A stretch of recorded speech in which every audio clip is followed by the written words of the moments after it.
সালের ডিসেম্বরের শেষ দিক থেকে ইরান এক গভীর অর্থনৈতিক সংকটে পড়ে। মুদ্রাস্ফীতি, বেকারত্ব ও নিত্য প্রয়োজনীয় পণ্যের দামের ঊর্ধ্বগতির জেরে দেশজুড়ে ছড়িয়ে পড়ে সরকার বিরোধী বিক্ষোভ। পরিস্থিতি নিয়ন্ত্রণে আনতে তেহরান যখন কঠোর অবস্থান নেয়, তখনই আন্তর্জাতিক অঙ্গনে শুরু হয় নতুন উত্তেজনা।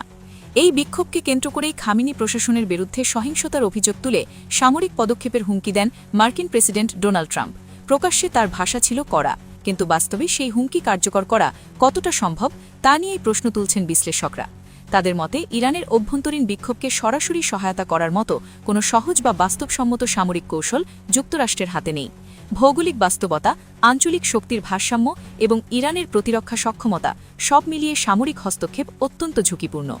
তবে ভেনেজুয়েলার নেতা নিকোলাস মাদুরোকে ক্ষমতা থেকে সরাতে সফল হওয়ার পর ট্রাম্প প্রশাসনের আত্মবিশ্বাস যে বেড়েছে তা অস্বীকার করছেন না বিশ্লেষকরা। সেই আত্মবিশ্বাস থেকেই ইরান ইস্যুতে ওয়াশিংটনের ভাষা আরও আক্রমণাত্মক হয়ে ওঠে। ট্রাম্প এক পর্যায়ে বলেন, খামেনি প্রশাসন যদি বিক্ষোভকারীদের মৃত্যুদণ্ড কার্যকর করে তাহলে সামরিক হামলার ঝুঁকি বাড়বে। যদিও পরে ইরান মৃত্যুদণ্ড কার্যকরের পরিকল্পনা স্থগিত করায় সেই আশঙ্কা কিছুটা কমে আসে।